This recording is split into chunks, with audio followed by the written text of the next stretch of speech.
Senator Lucio. I don't want anyone leaving here today thinking that I'm a one-sided legislator. I've made it clear for the group in the morning that I went as far when it comes to fighting organized crime, when it comes to fighting drugs, whether it's our people, as been stated here, Texans or Americans, or from across the border, south of the border.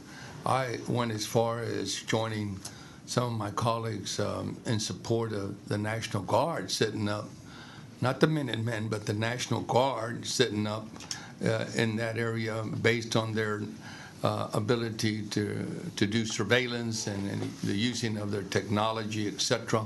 I will fight them tooth and nail, and I will always vote to support the funding for border security because it impacts the whole state.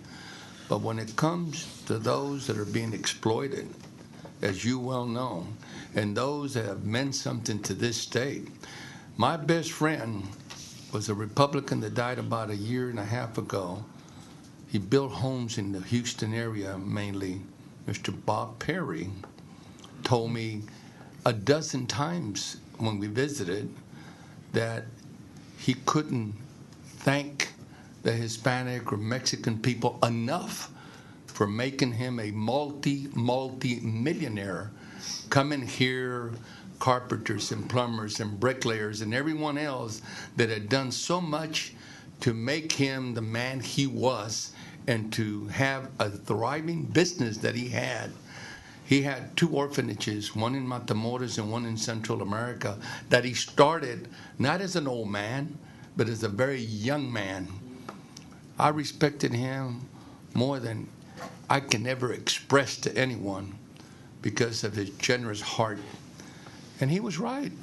You know, I played a little golf in the old days. I don't play as much now, but I played country clubs in Plano and Dallas and Houston, the good ones. And guess who the workers are? Yeah. All from the inner area of Mexico, the interior. I ask them, I talk to them. They come here to work and to make a difference. And if we're going to paint them with a brush, all of them together, as and think that they're criminals, that we're going over our heads and trying to feed them and house them and do whatever we do for them, I just want people to know that Mr. Perry told me that the greatest work ethic he had ever seen from any ethnicity group was those of Mexican descent that had come to this state, you know, seeking work. He was in favor of a guest worker program that we've never been able to establish, unfortunately, in this state or other states, at least the border states of this country, affording people to come in, earn some money, and go back and try to take care of their families, feed them, and stay in their home country. That's what they want, but they don't have the opportunities. And as of late, you know, you go across the river, it is a war zone for them. They're being killed by the thousands. And if you heard, you would hear some of those stories that we have heard from some that have actually been in that crossfire. It also saddens me. Just like the testimony that was given here by those that came to pay tribute to those that have been killed. But many more have been killed by non-illegal aliens than the illegal aliens in this state. Right. And we know that, but yet we choose to just drive it down that illegal aliens are evil, and some are, and I detest those that are, but those that aren't, the humble, the meek, the hungry, we can't turn our backs on them, and I will never apologize, you know, for my faith being part of my decision making, but I do respect, and we just differ in our approaches and how we address issues. Thank you. Thank you, Senator Lucio. Members, other questions for Mr. Lockman? Mr. Chairman. Senator Garcia? First of all, thank you for your patience. And I know you've followed immigration law for a long time, and I think you're probably very familiar with sanctuary cities and how they evolved, I guess, what was in the mid-'80s.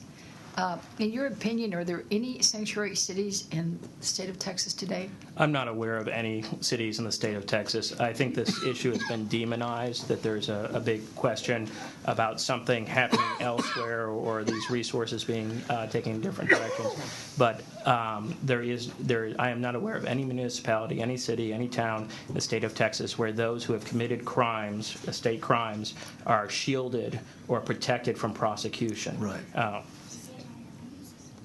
So would it surprise you to know that the author of this bill has listed Austin, Baytown, Brownsville, Channelview, Denton, Dallas, El Cenizo, Fort Worth, Houston, Katy, Laredo, McAllen, and Port Arthur as sanctuary cities? I think what I'm concerned about here is just it goes into a much broader issue about our society today, about people yelling at each other and actually not looking at the specific facts. Specific facts is that the Travis County sheriff specifically signed up to participate in 287, and the city and the sheriff were at loggerheads there. The city is within the county, and as was testimony here earlier today, the Harris County is very specifically running detainers, and I can tell you from my practice and just being here in the community and my participation in the various committees that those who commit are any sort of threat whatsoever, that there's a prioritization made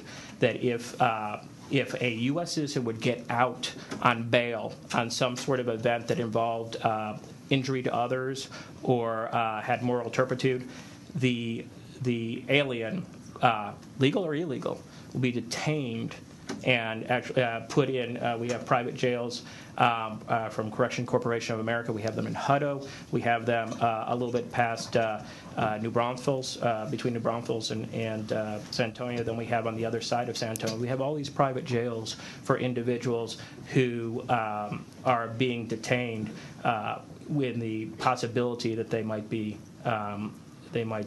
some harm to U.S. citizens. Are they still also not even eligible for personal reconnaissance bonds? That No, used to be the case some years back. What happens is if the individual is determined to be, if they've committed a felony, if it's a crime involving a weapon, if it's one of moral turpitude, and then the detainer is there, and ICE, as was testified here earlier, comes within 72 hours to take them. Handcuffs are the county handcuffs are unlocked. Twist ties, federal twist ties, are put on their wrist, and they're taken over to the private jails.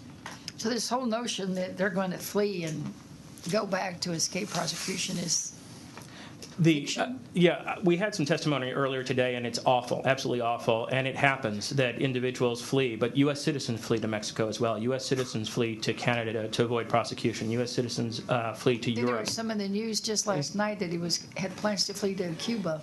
Yeah, and that happens, and it's awful. But what I'm heartened by is that our relationships with Mexico, where individuals do flee to, the Mexicans will arrest them. It takes some time. They will turn them over to them. And we have executed, we have put to death Mexican nationals here. It's gone up to the U.S. Supreme Court. And we've been able to give the ultimate penalty for those crimes, as if and there was no difference between their U.S. citizens, permanent residents, or something else.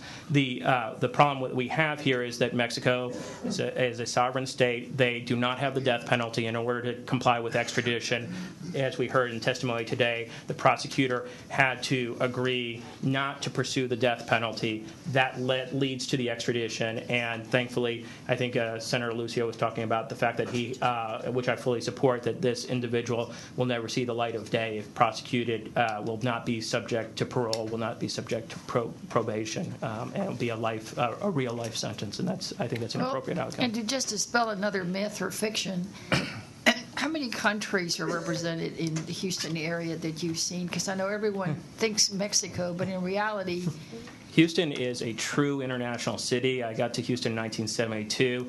You got your Egyptians, you got your Vietnamese, you have a huge Persian community that people know as Iranians.